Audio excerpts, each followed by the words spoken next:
All right. Good morning. Good morning. Good morning. Hello, everyone. Let me introduce myself real quick. My name is Robert Mendy, the faith-based salesman.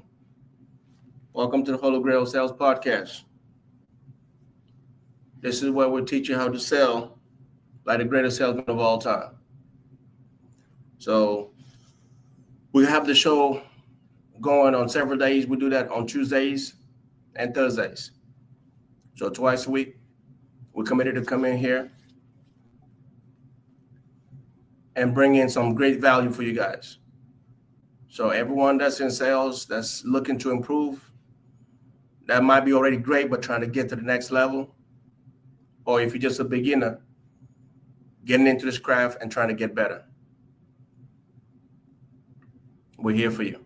We're committed, and we're committed to bringing you value. And I think by the end of the show, everybody will be in agreement with that. Because that's what I'll commit to. And with your years of experience in this game, we found ways to do sales a little differently than the regular or the conventional way of selling. You know, the conventional way of selling focuses on several things: quarters, numbers, even to the point where the client is also regarded as a number per se.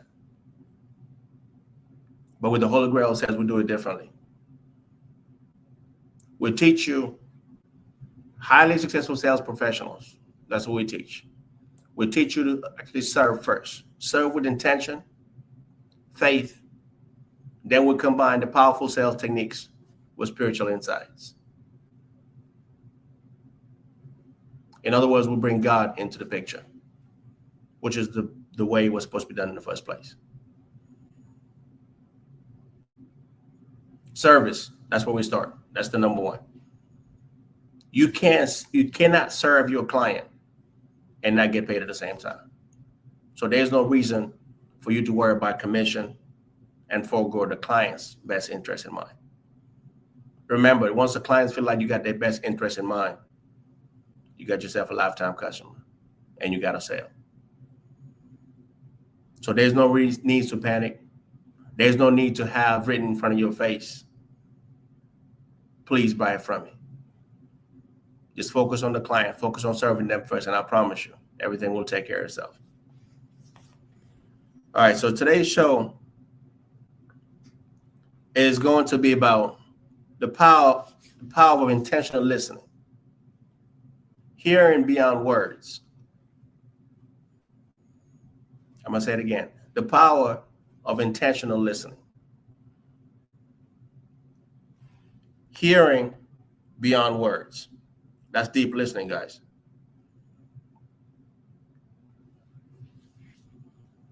How Jesus listened to understand hearts, not just words. Jesus did that. Jesus often responds to people's hearts rather than their spoken words, demonstrating that true listening involves perceiving motives and faith. For example, he addressed the thoughts of his audience.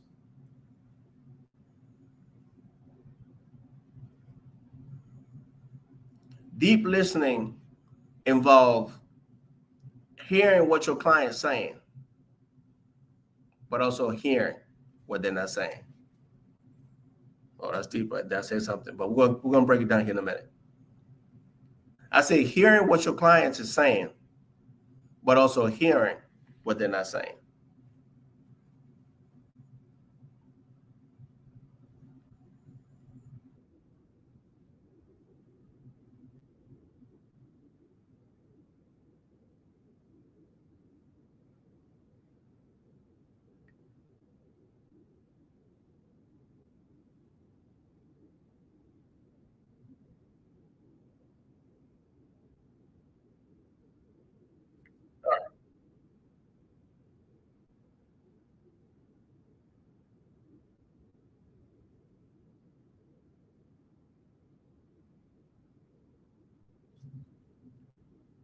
So how Jesus listened to understand hearts, not just words. That's the number one topic I'll cover again. The second one will be the lost art of deep listening in modern sales.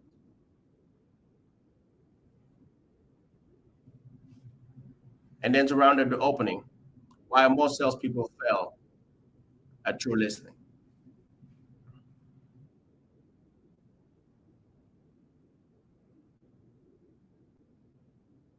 So earlier I said in Luke 5:22 that Jesus listened to his audience. He listened to their thoughts.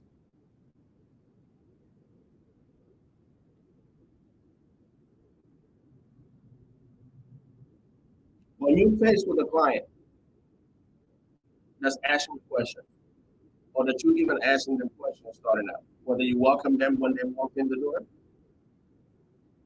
and you actually go into your fact find, maybe pretty much qualifying the clients to find out exactly what going to do. As you asking questions, they're going to answer.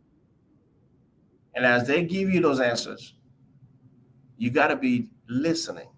And I'm talking about deep listening. Others call it active listening. This is where you get to a point that not only do you hear what they're saying, but you also hear what they're not saying. That's what we're going to cover here today.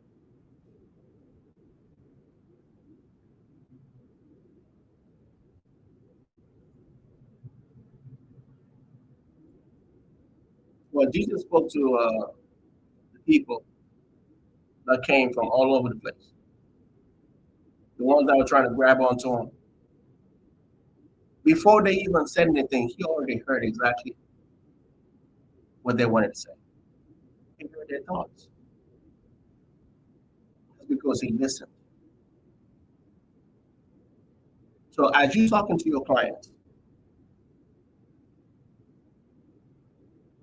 how well are you listening to them? Are you listening while formulating your response at the same time? Or are you listening to really hear what they're saying, but also hear what they're not saying? See, top writers are very good about doing this. That's why they're so consistent. Because they have this ability to hear what the clients are saying, but also hear what they're not saying. This is how you're going to be able to close the client that's on the fence. The client that's not sure whether they want to make the decision right now, or whether they want to go shop around and come back and see. Or the client that believes that they never make a decision on the very first time. The one that believes they got to go home and pray about it first. I love those because normally when I tell them, let's pray about it right now. And they start to chuckle, start laughing, and we just start having a good time before you know it. We got to count a band. That's confidence, which each and every one of you will develop over time as we do this. And as you commit to coming here and learning everything and growing. So that's a commitment that I'm making to you guys. And as long as you commit to growth, I promise you keep getting better each and every day as you come up. Life is all about growth. Are you willing to commit to get better each and every day? Meaning getting better than you were yesterday. That's what it's all about. If you're in sales, when was the last time you picked up a sales book? You said that this is what you're doing for a living. This is how you're going to feed your family. This is your career. But yet you haven't picked up a sales book in 5 years.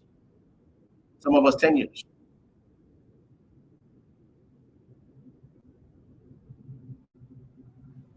At some point, you can't just keep talking about it. You got to be about it.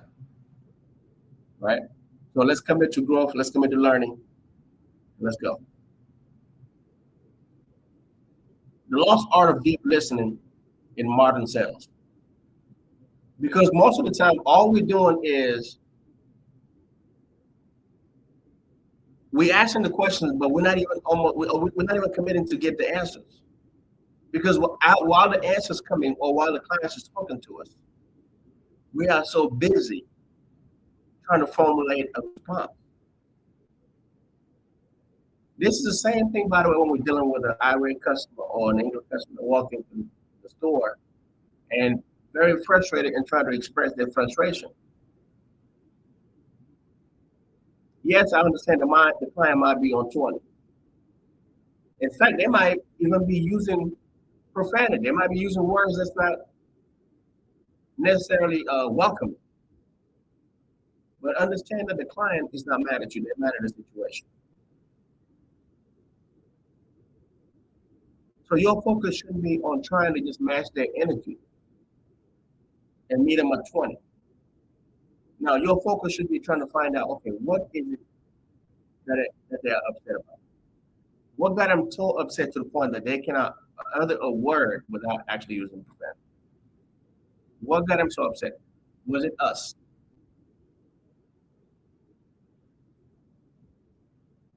Who created the issue?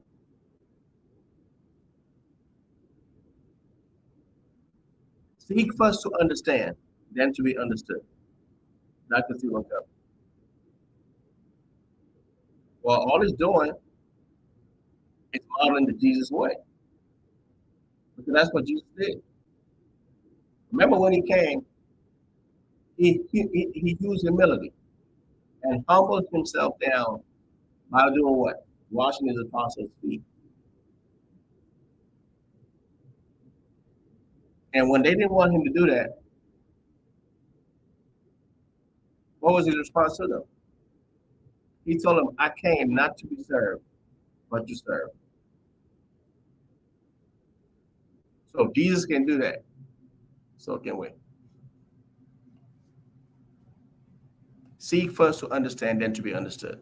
If you're doing everything to make sure that you're actually understanding what your client issues are, because remember, the client came into you because they have a problem that needs solving. If they had everything they needed, if they didn't have no problem, they wouldn't come to you. They just bought a house and they need to furnish the entire house.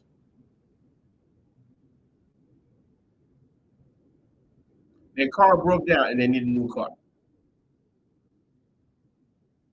They need a new insurance policy. Whichever industry you're in,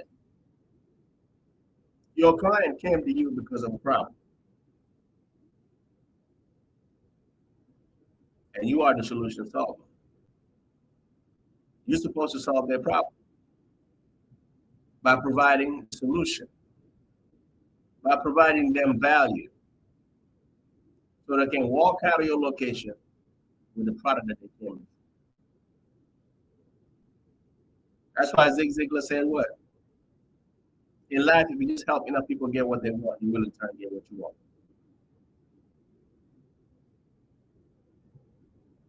So focus on your client and let them know that you hear them. The way you do that is by deep listening. By listening so you can hear what they're saying and also what they're not saying. Remember, we'll get back to it actually in a minute once we get to the first segment. There's 3 levels of listening. But before I get there, let me touch on why most salespeople fail at true listening. Well, the reason why most salespeople fail at true listening is because of the conventional way of selling.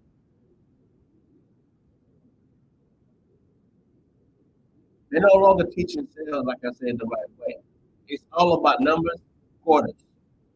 And if you don't meet your quarter, 9 times out of 10, you might get fired. There's a lot of pressure that's involved with that. So all you focusing on is someone just please buy it from me. All I care about is how much can I sell you. So while you're telling me what's your problem, I'm barely listening. And with that, let's segue into the first segment, which talks about surface listening. That's the first level of listening. It's 3 different ones.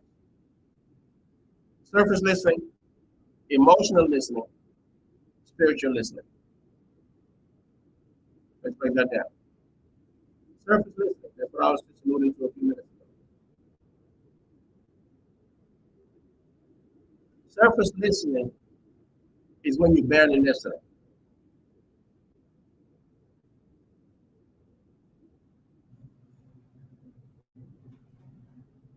You hear the words, but you really don't hear the meaning of the words.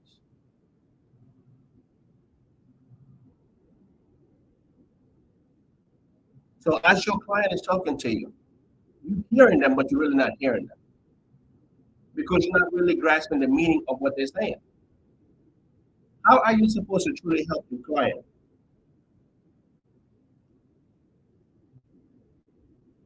if you can't even hear what they're saying?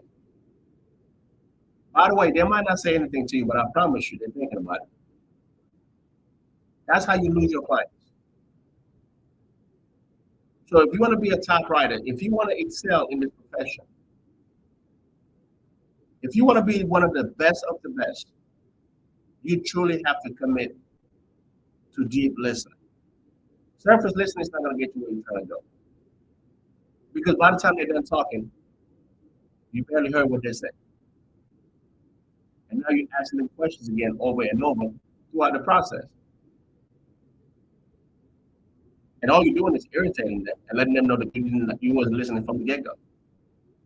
At this point, they'd rather get somebody else. Someone else that can actually show them that they care. John Maxwell said people don't care about how much you know until they know how much you care. So it's very important that we show our clients that we care, that we are putting their best interest in mind, that we are there to serve them like Jesus came and served his apostles.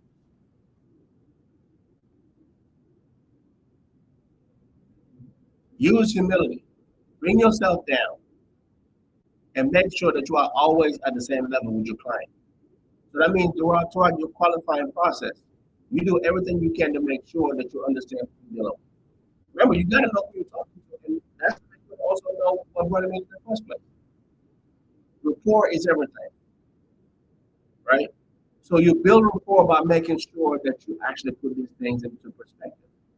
You build rapport by making sure that your clients know that you care and that you have their best interest in mind. You're not just there to collect a commission. That's one of the fastest ways of losing your client. The moment they feel like all you want is the commission and you can care less about their needs. You don't want that.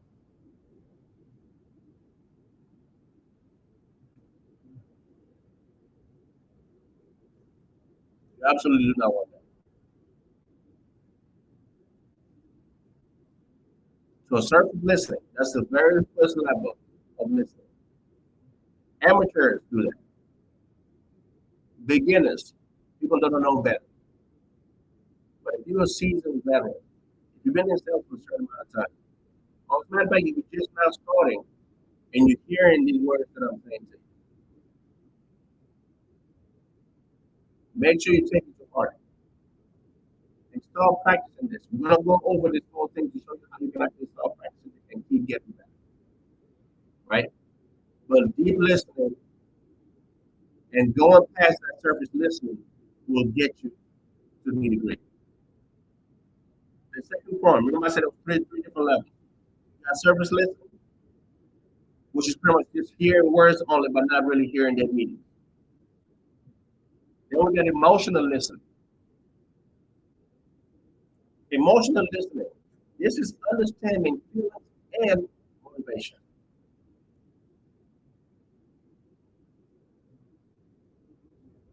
I said it earlier. Seek first to understand, then to be understood.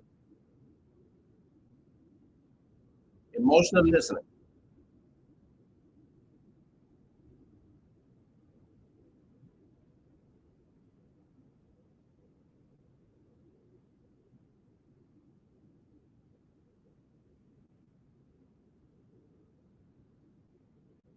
Your client's gonna come to you a certain way. As you use emotional listening, you not only hear what they're saying, but you actually are starting to hear what they're saying.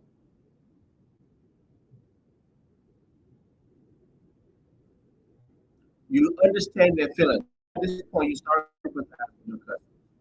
Not sympathize, but you start to empathize with them, meaning you understand their feelings. Remember when sales we actually pretty much teach you not to really sympathize, but really empathize. Because when you most of the time when you actually sympathize with your customers, you get to a point that you actually have a hard time with it. And because you are in the feelings. But as you empathize, you understand the feelings, but you're not in it.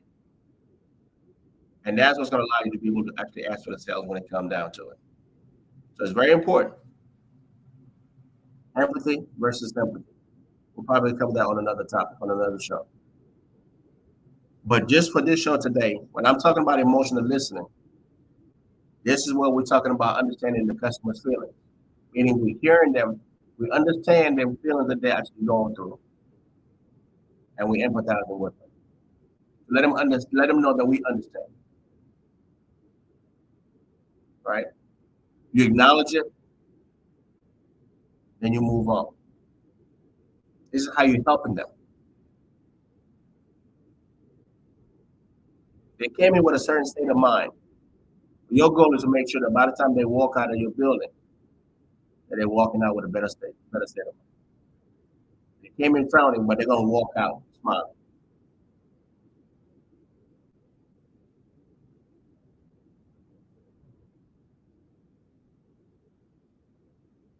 All right? That's emotional listening. The third one is spiritual listening. So spiritual listening, this is when you actually start to discern unspoken needs and divine guidance. Remember, communication is everything. But we also have to know, for some of you that are just joining us for the first time, 55% of communication is body language. 38% is tonality, and only 7% is words. So 55% of communication is body language. We have to make sure that we commit to locking in and not let any other distraction keep us from showing this client that we are focusing on them. As we focus on the client and not worry about the game or worry about what we're going to do after work or worry about home while we are working, you can't be at work physically but mentally you checked out. You gotta be at work physically and mentally. Because as you're there mentally, now you're able to focus on these things that I'm talking about. So your body language, as you approach your customer, very important. How you showing up to that conversation? How you showing up to the sale? As you ask your questions, are you listening so you can get the answers? Or are you just listening to respond? That's surface listening. Use emotional listening and spiritual listening. With spiritual listening, you start to hear their hearts. This is how you actually get to the point and start mastering hearing what they're saying, but also hearing what they're not saying. Because I'm telling you, the more you get to a point that you're able to not hear what the client is not saying, I'm telling you, you take your closing ratio to the next level. Every customer that's now on the fence, you're able to find a way to make this happen. Because what you're doing at this point, you're going to start anticipating the objection before the objection will come up. It gets to the point that the client start wondering if you're a mind reader. Because the things that they're thinking about, you're saying before they even say it. Or you're giving them an answer to that objection or to that excuse that they were trying to use so they can actually get out of your store. Before they say it, you already give them the answer. Or there was a concern throughout the presentation, but they didn't want to voice it because they maybe wasn't ready to make the decision. It wasn't ready to make a decision. But you found a way to address it, even though they didn't bring it up. This is how you become a top performer. very important. You gotta master emotional listening and spiritual listening and get away from surface listening.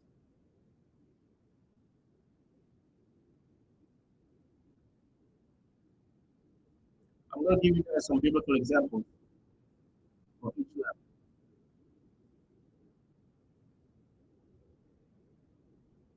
Let me get to it real quick.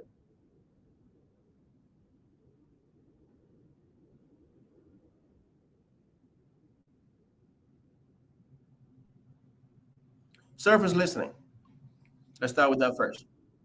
See, the Pharisees heard Jesus' parable, but did not understand. Matthew 14, verse 13.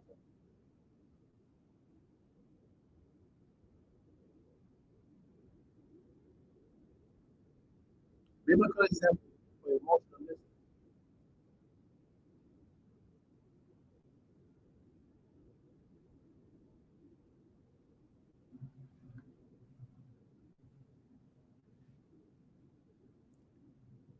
Emotional listening.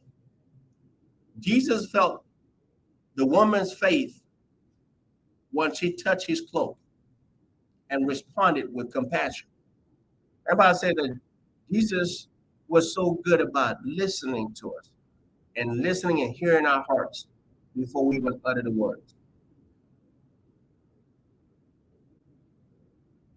That was the only reason why he was able to understand and know the woman's faith before she even opened her mouth. The moment she touched his cloak, he already understood,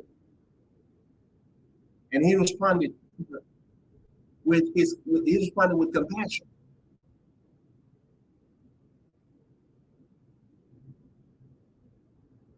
He felt her faith. That's listening. That's spiritual listening. We can all get there, but that's with time and practice. But we have to put the time and effort into it. I'm telling you, once we start applying these things that I'm talking about, we will take our career to the next level. We don't have to worry about numbers anymore. We don't have to worry about quarters. And I promise you, at the end of the month, we will blow past our numbers. Whatever goal you set out for yourself, you will blow past it. All because you just what? You focused on serving and making sure that your clients have the best experience they ever had. You're making sure that you're leaving an impact.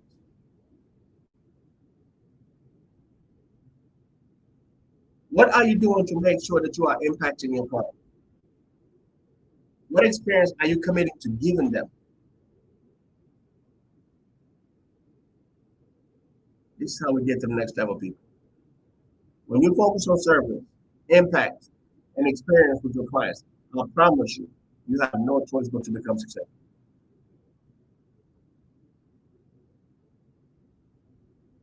That's what we do here at Holy Ground Sales. Spiritual listening. That was the last one. It's the biblical example of it. Samuel replied, "Speak, Lord, for your servant is listening." 1 Samuel 3, verse 10. Modeling receptive heart.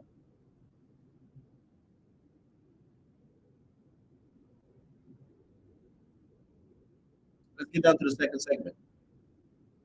Developing your spiritual listening skills. I told you, we can all do it. It just takes time and practice and commitment.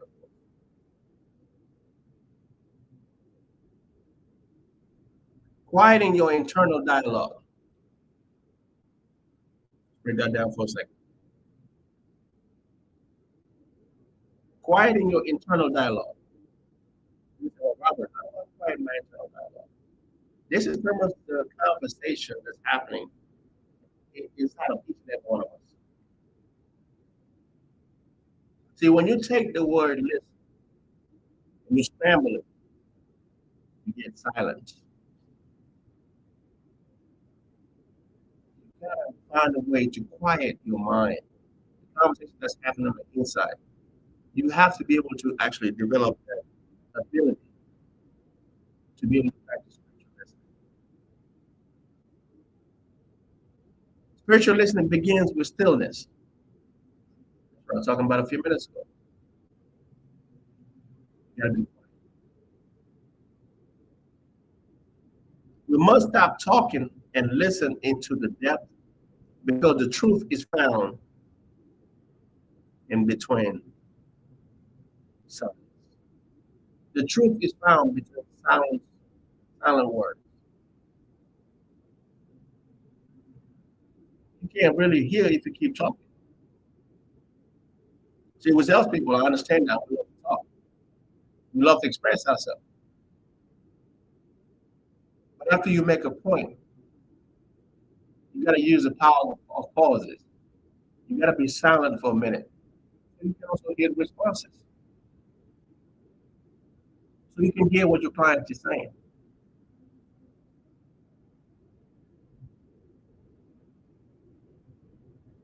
And don't just act like you're being silent, but at the same time, all you're doing is just thinking about what's going to be your next response or what's going to be your next thing you want to talk about. Or whether this is an angry customer and you're just thinking about what you're going to say next. You shut them down. That's not the goal. The goal is always, what can I do to make sure that this client walks out of here frowning? Yes, they came in frowning. Yes, they came in upset. But remember, they're not going to shoot. They just met you for the first time. They just mad at the situation. So it's your goal to find out what that situation is and how can you provide a solution to help take care of that. 9 times out of 10, all they want is just to be heard. That's all they want. They want to be heard. But in order for you to hear them, you got to commit to listen. You got to let them comment. You have to let them get off whatever that's bothering them, the thing that's on their chest. And once they do, and you heard them and truly heard them, meaning you heard their hearts, now you're able to act. This is how you serve clients. This is how you build lifetime relationships. That's how we do it working ourselves. So that was quieting your internal dialogue.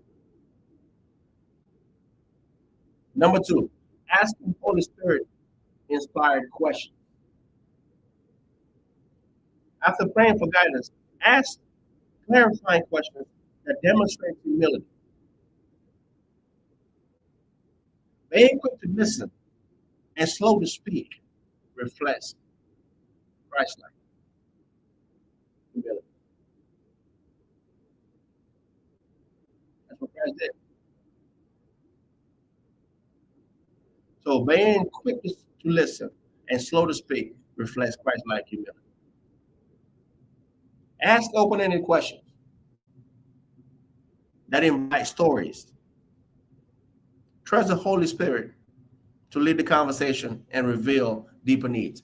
See, as you're asking these open-ended questions, you're inviting the client to elaborate, to really get into the problem that they have. Remember, they came to see you because they have a problem that needs solving. That's where you come in. How can I make sure I solve this client's problem? What do I need to do to make sure they walk out of here with a smile on their face? How can I build a lifetime relationship with this client? How can I make sure I'm not just selling them just for today, but for tomorrow, for months to come, for years to come? It starts with the way I'm serving them. It starts with the approach. It starts with the way I'm even greeting the client the moment they walk into the door. It starts with the way I welcome them into my home. Because remember, your place of work, that's your second home. Do I have open arms welcoming them into my building? Or do I have closed arms like this hold it like they're bothering you. Are you receptive to them? Are you telling them that they are welcome? Remember, 55% of communication is body language. So you don't have to say nothing for the client to know exactly what you're saying. Remember, we're talking about just listening and being able to get their heart. Look, guess what? They just hurt your heart. They heard exactly what you're saying.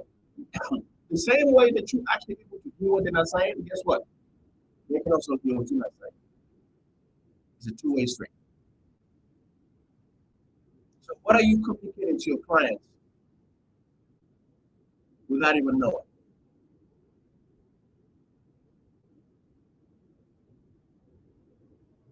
The reason why you keep wondering why you're not closing these deals, well, you're not closing them because you lost a deal before it even began. You communicated something to the client and they didn't like it. The client got turned off before you even got started. Before you opened your mouth, they already knew that they didn't want to deal with you.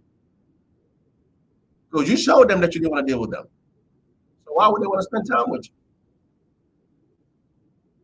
They're just trying to leave. They can't hurry up to get out of there. So focus and pay attention to those nonverbal cues that we are projecting to our clients. And also focus on those nonverbal cues that they're projecting to you. Because that's how you're going to be able to pick up on the things that they're not saying. And also, if what I'm saying is landing.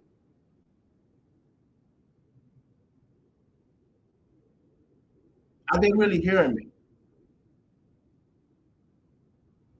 Are they picking up what I'm putting down? Are we at the same level? Or am I just talking? Am I up here and they're down here? This is when you just focus on your intelligence and making yourself look good and focus on just throwing jargons out there left and right and not even realizing that you lost the customer. It's never about you sounding so eloquent, about you sounding so smart, or about you sounding so knowledgeable about your product. No, it's about making sure that the clients understand what you're putting down.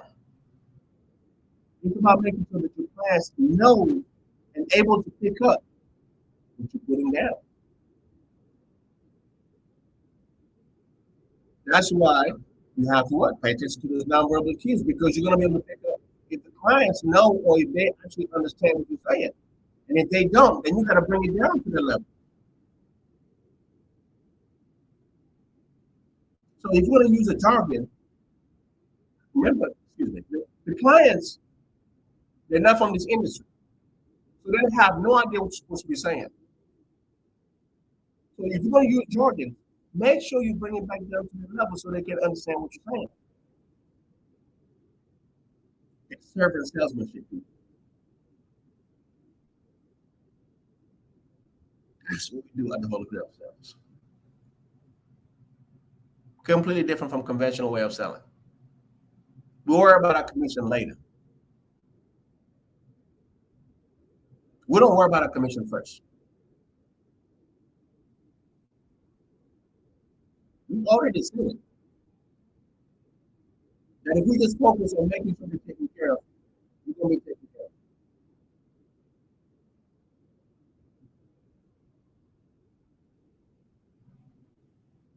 So there's no need for us to worry about our money, our commission, our check, because we're not getting regardless.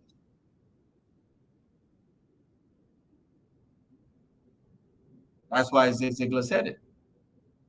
You're just helping out people get what they want. You will in turn get what you want. I call it 3 wins. You have to win as a sales associate. The client has to win, meaning they gotta get value out of what you're selling them, your product. How is it gonna enhance their lives? How are they gonna benefit from your product? How are their lives getting improved by purchasing your product? That's the client's win. And of course, the third win your company has to win as well. That's what I call win-win-win. When you practice serving salesmanship and serving the client first and putting them first and putting their best interest in mind first, I'm telling you, you meet these three wins every time. This is how you build lifetime relationships. If you won, but your client lost, it's not good in the long run. If your client win, but you lost, it's still not good. Or if you win, your client win, but the company didn't win, that's not good either. Three wins. Focus on the three every time, and I promise you have a long career and a very prosperous career. And you'll build lifetime relationships with all your clients and keep getting feedback because those clients will become your advocates. They will go out there and tell others about you. They're going to be out there fighting for you. They'll tell everybody that they know, go see so-and-so. Go see Jake. He's going to make you take care of him. Monica is phenomenal. Go see this. He's going to make you take care of him. Go see Peter. Peter is the best. I'm telling you, Peter will take care of you. Remember, these people, they're sending you their family members. Why would they send you their friends and family members? Because they know that you're not going to take care of them. That's not going to work. That's a reputation in line. But if I know that you're going to take care of my people, guess what? I don't have no problem telling them because I know they're going to thank you later. And every time they need your product, the only person they think about is you. They can be out there just meeting other people. Let's just say something about your product, and they'll send them your way. They'll gladly do it because of what you did. You served, you did it. That's called the law of sowing and reaping. You took care of them, and you left an impact. You gave them a great experience to the point that they can never forget about you. So what are you doing to make sure? How are you serving your clients to the point that they cannot help but talk about you to others? That should be your goal every time. So today and moving forward, every time we're dealing with your client, think about those three that I mentioned a few minutes ago. Service, impact, experience.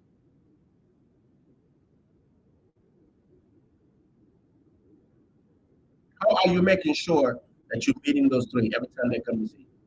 I'm telling you, if you focus on those three, you will never have to worry about your commission. It'll take care of itself. You don't have to worry about quarters or meeting your goals at the end of the month. You're going to blow past it. Just give that a try. I promise you. You love your job better. You'll start dreaming about your job. You love it so much. A wise man once told me, find what you love and make money while doing it. And you'll never work a day in your life.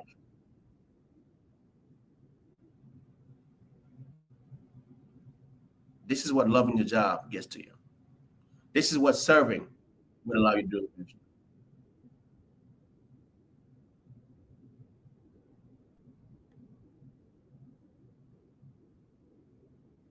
Reading body language. That was the next one. To spiritual lens. Nonverbal cues carry most of the messages. So pay attention to posture, eye contact, and energy. I said that a few minutes ago. Pray for discernment. To recognize fear or pain hidden beneath the client's outward demeanor and respond with compassion. Number 4, the power of strategic silence.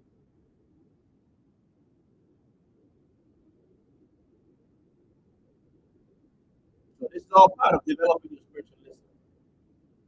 These are the skills that you're going to get. And you're going to practice this and keep getting better each and every time. So the power of strategic silence. That's number 4. Silence creates space for truth to surface.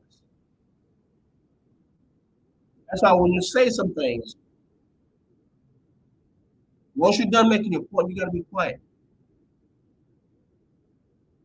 Don't be talking all the time. I cannot tell you how many times sometimes I will walk past a salesman talk themselves right out of it. Just because they can't be quiet.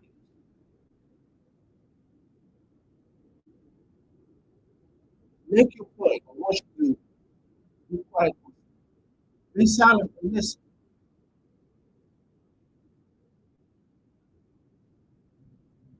So silence creates space for truth to surface. That means as you get silence, you're gonna be able to hear exactly what they're not saying. It's gonna come up. It's gonna be glaring at you. You can't see it or hear it if you're gonna keep talking all the time.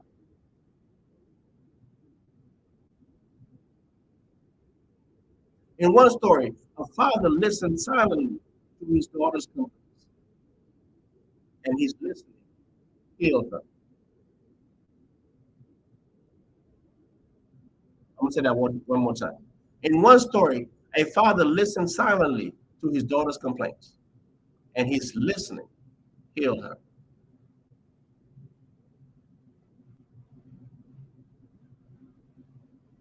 That's deep. He was silent to allow the truth to come up. That's how she was able to get healed.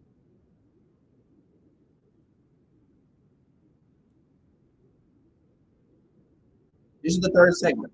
We're almost there, people. This is what happens when you're having fun.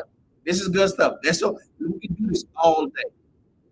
But obviously, we can't do that because some of y'all got to get to work, and I also got to get to some other things that I got to do also and get ready again for the next show. But I'll try to wrap this up quickly for you guys. But let me cover this third segment, and then we'll close, and I'll leave you guys with some action steps. I always like to close it up with some action steps, so that way you can actually have things you can do right away, and then you practice it last week. All right. So the third segment. This is practical listening techniques.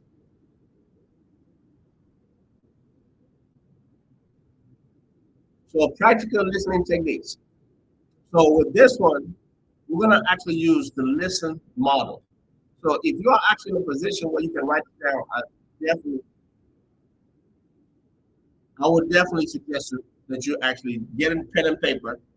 Matter of fact, every time that you guys come into the show, make sure you have a pen and paper because, like I told you guys earlier, I'm committed to pouring and giving you guys knowledge, giving you guys jewels, like the young folks say. So it's going to be very important information that I'm going to be pouring into you guys. That if you just take it and start applying, you'll start seeing results right away. See, the good book says, make your vision plain, so he, the Caesar, can take it and run with it. That's what I'm committed to do. I'm going to make it as plain as possible. All you got to do is take it and run with it and start seeing results right away. That's what we do here at the Holy Grail Cells. So let's talk about the listen model. If you're driving, obviously just listen, and maybe you can go back and listen to this again, or try to have it to memory. If you're in a place somewhere you can actually write it down, then absolutely for sure write this down. So the listen model. Let's talk about the L first. The L stands for look. That's the L. Give full eye contact and align your body with the speakers or with your client, your customer. That communicates respect. That's the first L of listening. Look, giving eye contact to your customer as they're talking to you. That's the sign of respect. You don't have your eyes down. You're not looking away from the side. You're giving them your undivided attention. That's eye contact. That's a sign of respect. That's what it communicates to the customer. And that you're committed to listening to them, to hearing what they have to say. That you care, because if you didn't care, you wouldn't do that.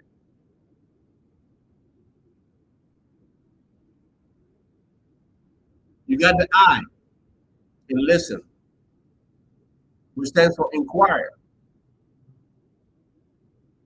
So inquire, ask thoughtful, open-ended questions to explore underlying needs. How in the world are you going to be able to help your client if you don't ask them the right questions to be able to get the right answers and now provide a solution for that client? So the inquiry process is very important. This is fact finding. Okay? Very important. This is how you know what brought them in the first place. Without fact finding, you don't know what got them in your building in the first place. So these questions that you're asking also has to be questions that's going to allow them to elaborate and open up and talk to you. We call this in this industry open-ended questions. You got to get very good about answering open-ended questions because it allows your client to open up.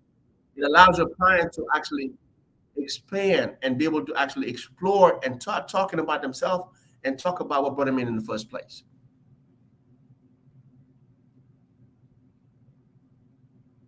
That's the inquiry process.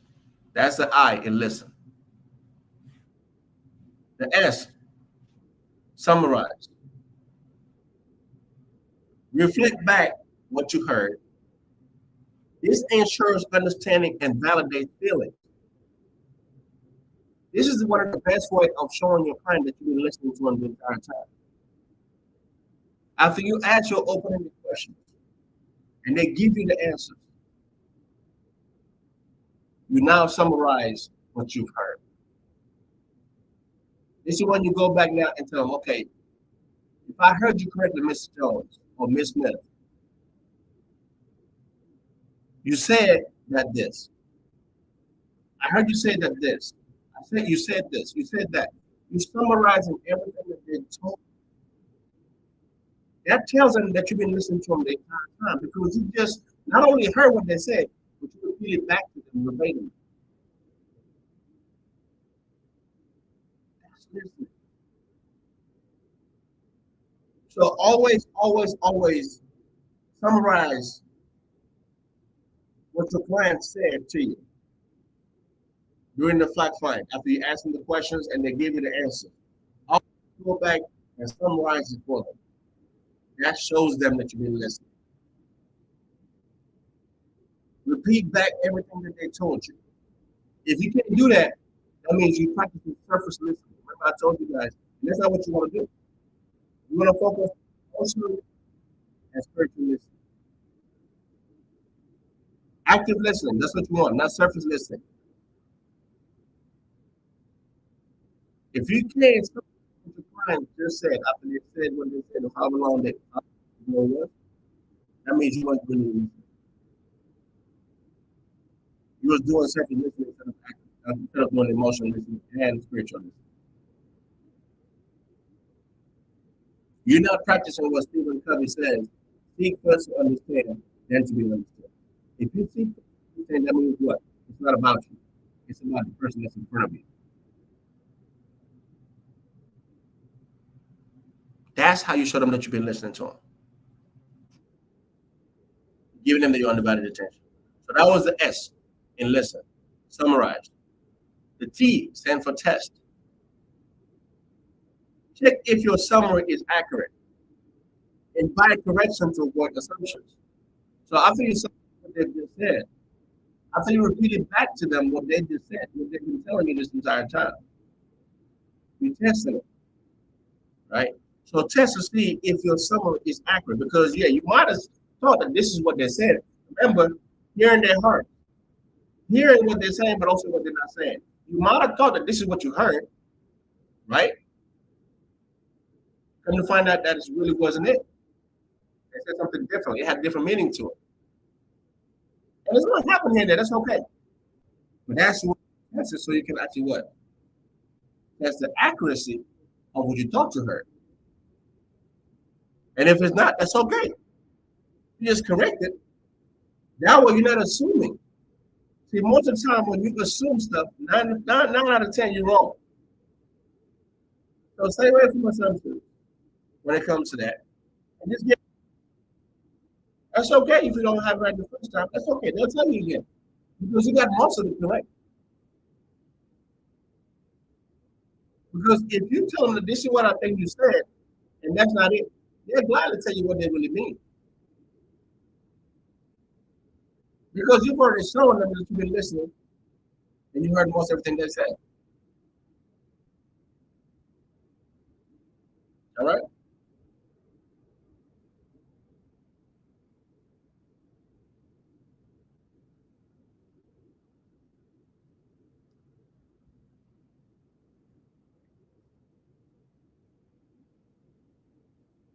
Let's get to the E.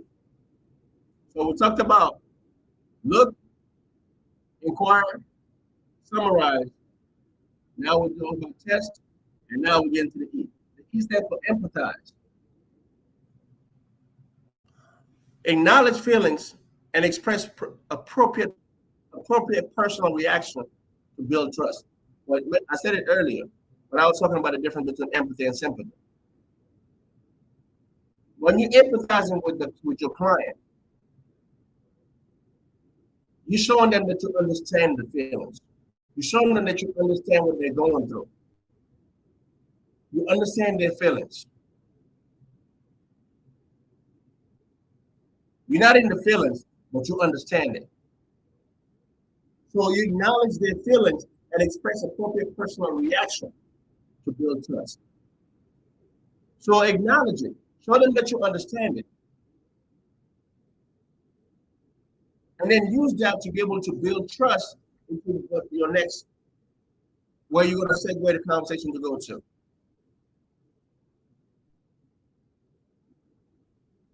It's very important because remember, the clients has to know that you care. If you can't even empathize with your customers, tell them what they need to know about you. That tells them that you don't care. And Maxwell said that people don't care about how much you know until they know what, how much you care. So all the jargons in the world ain't gonna save you or help you.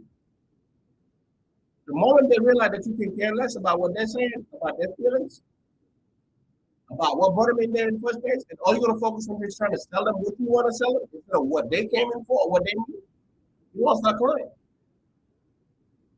You can kiss that song goodbye. Go. See ya. So that's empathy. So that was the E. And listen. And the last one is what? Note. That's the M. Record important facts and emotional cues so you can follow up faithfully. This is important because when this comes to you, and now you're telling them about these important facts that you actually wrote down while you was actually talking. When you was talking to them, they might have said some things to you. That's dear to them. And as you follow it back with them, you bring it up.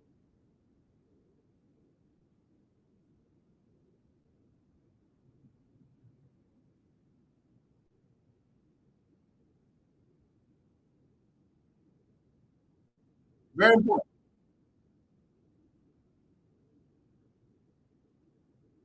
So that was enough. Listen,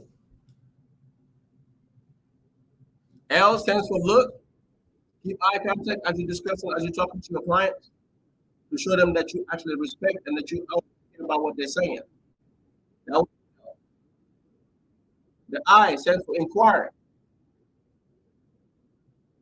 Asking open-ended questions so you can get the right answers and now use that to help them find a solution for that client.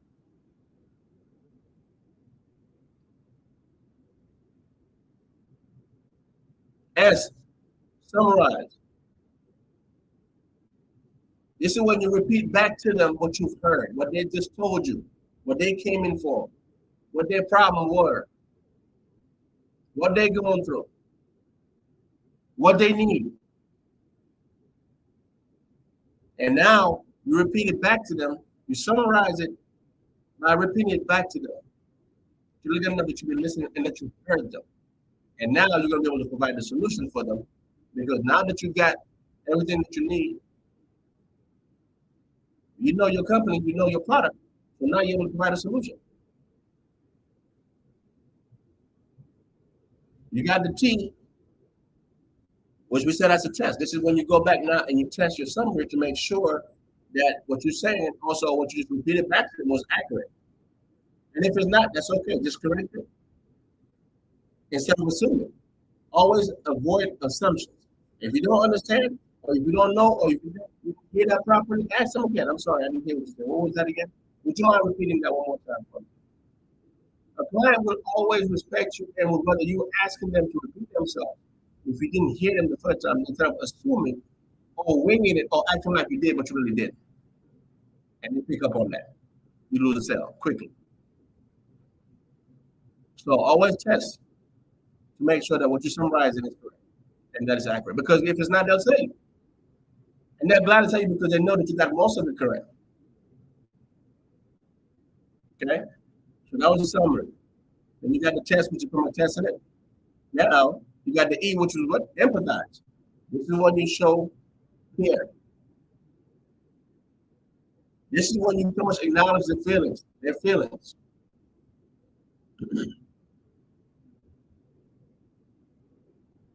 And using that to help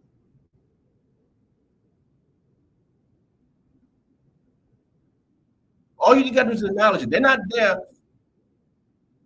for you to just, truly sympathize with them. They just met you. And remember, the reason why you really don't want to sympathize too much is because I've seen this over and over and over.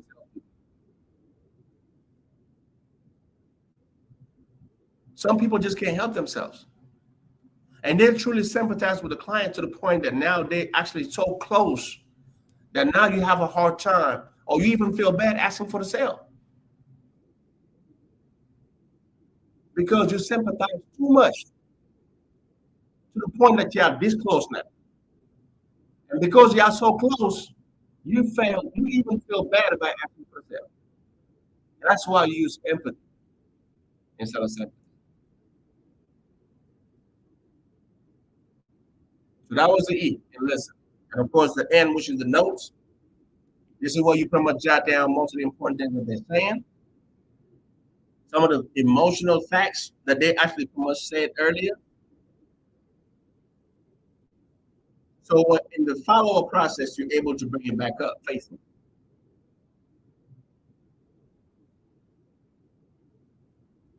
Using pauses to create space for revelation.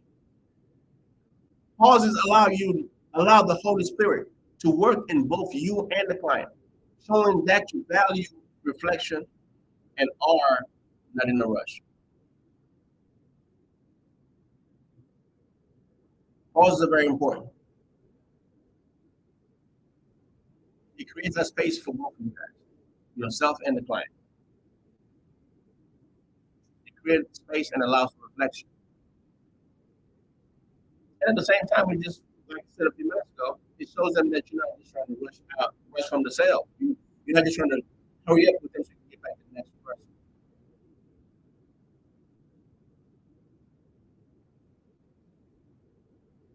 You're focusing on them, and you're showing them that you got all the time in the world.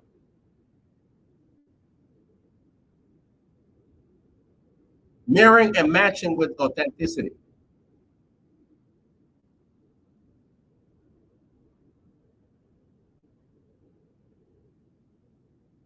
Also, at the same time, what I was talking about earlier, before I actually jump on mirroring, silence encourages your client to share more information and can lead to breakthrough during conversations.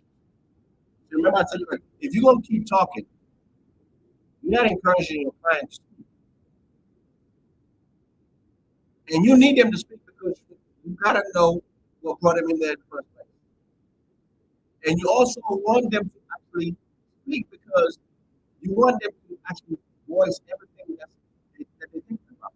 Remember, if they're holding on to some stuff, those things might be very critical in order for you to actually close the deal. But if you're constantly speaking, you're not allowing them to talk. That's why you pause. That's why you get silent and be quiet so you can give them that room and that space to be able to reflect on the things you're saying, but also for you to reflect on what they're saying. Mirroring and matching your client. This part is very important, but you got to do it authentically, meaning you can't fake it. Because if you're faking it, they're going to pick up on it. You just got to do it subtly. And they'll never pick up on it, and it's going to flow. This is going to help you build rapport quickly with your client. So gently mirror your clients. Posture, tone. Those are some of the best way of trying to match them with customers. Their posture, meaning how they're standing. What are they saying? Are they leaning? If they're leaning, you lean. If they're sitting up crossing their legs, you sit up crossing their legs.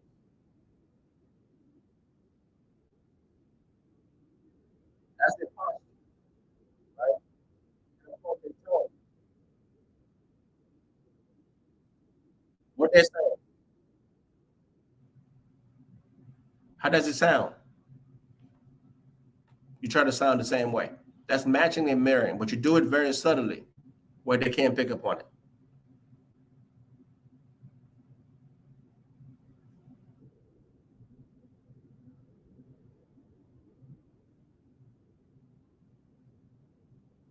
Authentic mirroring is about empathy, not manipulation.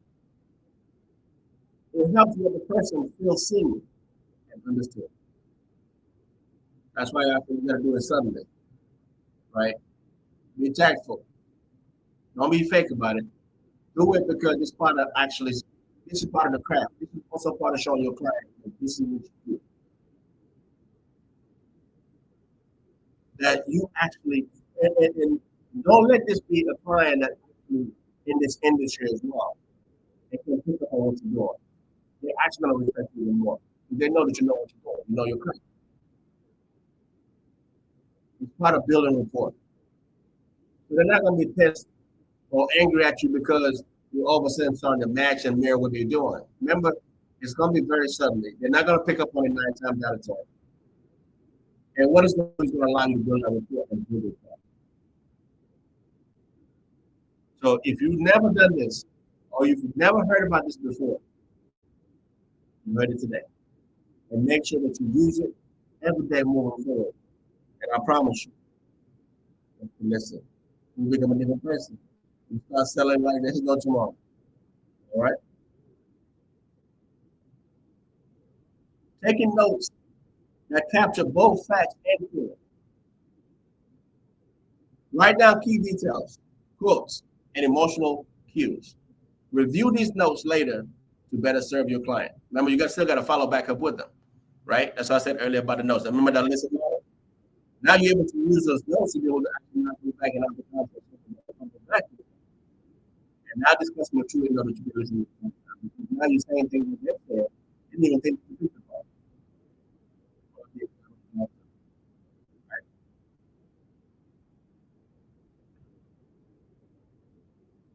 A record of feeling, in fact, helps you pray for the person and tailor future interactions. That's when you take those notes. That's like right there. Role play scenario for different personality types. I said it earlier. Bringing down your conversation to the level of your client, right? Are you dealing with an engineer? Or are you dealing with the average Joe? You have to know. If what you're saying is up here, you got to follow the back down to the level. So they can be right there. They not understand what you're saying. If they're not understanding what you're saying, I'm telling you, you lost the client. And if you lost the client, guess what? It's a sales impact. So don't be too busy trying to sign so eloquent to the point that you're not even realizing you're successful. No, watch the nonverbal cues. Remember, body language. 55% of communication is body language. The same way you communicate, that's the same way they communicate to you. So what are they communicating to you? Pick up on that. Watch that. Focus on that. Pay attention. You'll pick up on it. I promise you. Emotional listening, spiritual listening. Practice though. I promise you start getting better about this and watching and being able to pick up on these nonverbal cues when you talk to your client.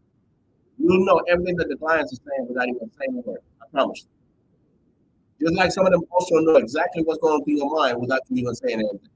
When you wonder why you lost the sale, I'm telling you. They know exactly. They heard you. You didn't have to say nothing. Right? Before you even open your mouth, they already heard what you were saying. Because they're watching. And then so your body language too. So pay attention to it. Okay? We don't pay attention to it a lot, but I promise you, these customers, and they're very savvy customers. And they pick up on this stuff. Some of them actually even know our crap better than we do ourselves. So that's why you gotta commit to learning and keep growing and keep getting better. All right? So practice listening. We said it earlier. Role play scenarios for different personality types. We're gonna have different personality types we deal with. So practice listening to analytical, expressive, and amiable, and driver personality Adjust your listening style to each. You got the analytical, the expressive, and the amiable, and of course the driver personality. These are all different types of personalities. So adjust your listening style to each one. That means just like you're gonna communicate differently with each and everybody. Well, in order for you to do that, number one, you have to know who you're dealing with, right? So once you know, okay, this is the personality type that I'm dealing with, now you're able to communicate with that person differently. If I'm dealing with someone that's very analytical, I got to communicate with them differently. I got to show value to that customer. If I'm dealing with someone that's very expressive, same thing. I got to communicate with them differently. This is very important, right? But as you actually start, practicing this stuff and getting better and studying this stuff and paying attention to nonverbal cues and all these things, I'm telling you. And as you're talking to the customer, you're looking at them dead and straight to their eyes, and you're picking up on all these different things. I'm telling you. You fact finding, you ask these questions, you're going to get everything that you need to be able to know exactly, okay, this is what I'm dealing with, and this is how I need to serve. It's the same thing we do when we teach. It's the same thing that we do when we hire someone new. When I go to a hiring process, when I'm teaching, when I'm training someone, or I'm training my staff, these things that I'm telling you about, I pay attention to all these things. This also allows me to coach and train my staff better. Because not everybody responds to everything the same way. So in order for me to actually get the best out of my staff, I need to get to know my staff. I need to know each and every one of them and know exactly what makes them move. I need to know their personalities. I need to know what personality type they fall under. Once I get that information, now I'm able to coach them and train them better and get the best out of them. Because the way I'm going to treat one person is going to be completely different than the way I'm going to treat the other person. The way I'm going to coach one is going to be completely different than the way I'm going to coach the next. That's how you get the best out of your staff. That's also the best way to get the most out of your client. You got to get to know your client. You got to know who you're dealing with. What personality type are they? So you can now focus on catering that presentation to them. Matching up there, asking the open-ended questions so you can get the answer you need. That's why fact finding is so important, because it'll give you the answers that you need. That's why you start by complimenting your guests from the get-go. Get them smiling, get them laughing, get them forgetting that they even came in to get your product. Because instead of thinking about the product, they're thinking about the compliment that you give them. And they're happy. And they're smiling. Because what? Pride of ownership. That's who we are. We're prideful people. You just took the time to acknowledge my beautiful jacket. You just took the time to acknowledge my specs, my new shoes that I just got, my beautiful tie. my bow tie, my beautiful dress. I tell people all the time, you can always find something to give a compliment on your client. I don't care who they are, what they got on. You should be able to find something that you can give them a compliment on. Get them smiling, get them talking, get them laughing. That breaks the ice, I'm telling you, that allows the core to start getting built. And with that, trust comes. And once you get that trust, I'm telling you, you have to sell in the back. That's service. Service does that to you. Conventional way of selling will teach you that. Serving salesmanship teaches you that. That's the Holy Grail sales way.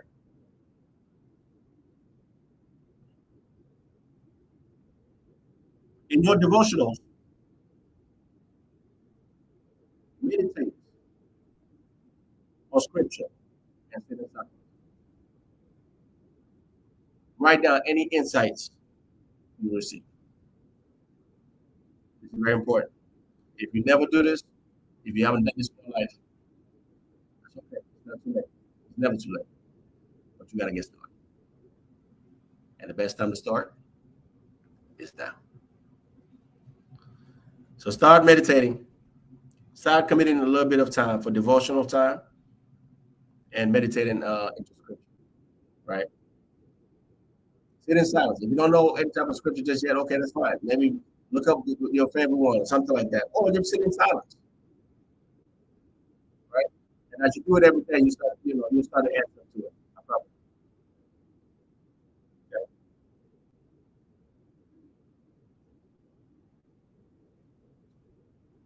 All right. So that was pretty much what I got for you guys today. We talked about the role play scenario. I touched on that earlier. Uh, Role play with your teammates too, by the way. Role play is very important. I'm telling you, everything that we just talked about today, or the thing that you're gonna be learning when you're at work, it's very important that you actually keep role playing. I tell people all the time, your downtime will either make you or break you. That's why it's very important to use your time wisely. So while you are at work waiting for a client, when you operate from a up system or whatever it may be, make sure that you utilize your downtime properly. There's always something to do. There's always room for improvement and time to grow. So while you're waiting for your clients, whether it's an hour and a half, 2 hours, whatever the case may be, depending on what your line of work, right? Always stay productive. Yes, have fun. Talk about some things here and there. But don't just be having so much fun to forget or forget what you do.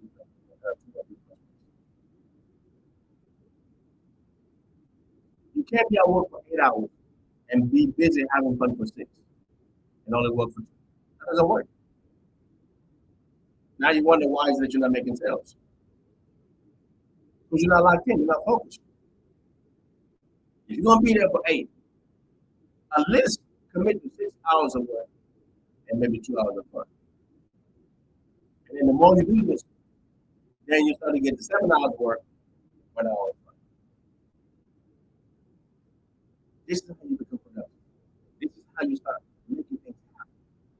You can talk about it all you want, but at some point, if you really want to do this, and you're really looking at yourself as being among the best, you gotta be about it. You gotta put in work. Commit every day. But you're gonna put in work when you get to work. You're not gonna just be there physically, but you're gonna be there physically and mentally. Don't be at work and be at home. Don't be at work and be at the restaurant. Don't be at work and be at the club. No. Be at work and be at work. Stay focused, stay locked in. And you never have to worry about a cell in your life. It's gonna take care of itself. Fantastic. All right, let me just give you all some of these action steps and we'll wrap this up. All right, so 7-day lifting challenge exercise. I said it earlier. So each day, intentionally listen to someone without interrupting them and record what you learn about their feelings and needs. It's going to be practical because at first, as you do it, you might not get it right next day. That's okay, but the more you do it, that's how you're going to keep getting better, right? So each day, intentionally listen to someone without interrupting them and record what you learn about their feelings and needs. Right. Number two, in your devotional time, I said it earlier, meditate on scripture and sit in silence. Write down any insights you receive. Create your personal listening improvement plan. Identify your listening weaknesses and set specific goals, such as avoiding interruptions when your client's talking to you, or asking clarifying questions for conversation. It allows you to get to know exactly what the situation. Remember, when you're summarizing, you gotta be careful. That's when you test, so you can make sure you also summarize properly. That you're getting back to them exactly what they're saying, right? You're asking these clarifying questions so you can really understand what your client is saying, right? That's what it's talking about right there. So identify your listening weaknesses and set specific goals, such as avoiding interruption or asking two clarifying questions for conversations. Okay? So practice not interrupting your clients when they're talking to you. Let them get to their point. Let them say what they have to say. Don't keep cutting them off every time they start saying stuff. And now you find yourself in it. Now you want to just stop them and get the cut. No, that's not about that. Let them finish. Let them go. Once they're done, give them some pause to reflect, or you're going to reflect on what they just said. And then you say, and commit to clarifying questions for a conversation. Right? That means like each client. And then the last one, schedule regular reflections and commit your plan to the Lord. Trust in Him. Establish them, which means they don't. Commit to the Lord, people. Schedule regular reflections and commit your plans to the Lord. Trust in Him to establish them. We give y'all these tools for self-assessment, and then we'll call it a day. Number one, use a listening journal to note daily interactions, feelings, and improvements. Number two, seek feedback from trusted friends or mentors who can help you see where you need to slow down and listen more. This has been great, people. I enjoyed it. I loved it. Hope you guys did too. The next one will be even better. Let's keep growing, people, each and every day. Stay committed. Tuesdays, Thursdays. Tuesdays, we'll do it normally at 5 a.m. We'll be at 12 noon on Thursday. So if you miss us on one day, join us on the next. And if you're able to join us on both days, give them back. Because every day, there's going to be something new. We are committed, people. Let's keep growing each and every day. Let's grow. Let's help each other grow. Love you guys. Have a fantastic day. Make it a phenomenal day.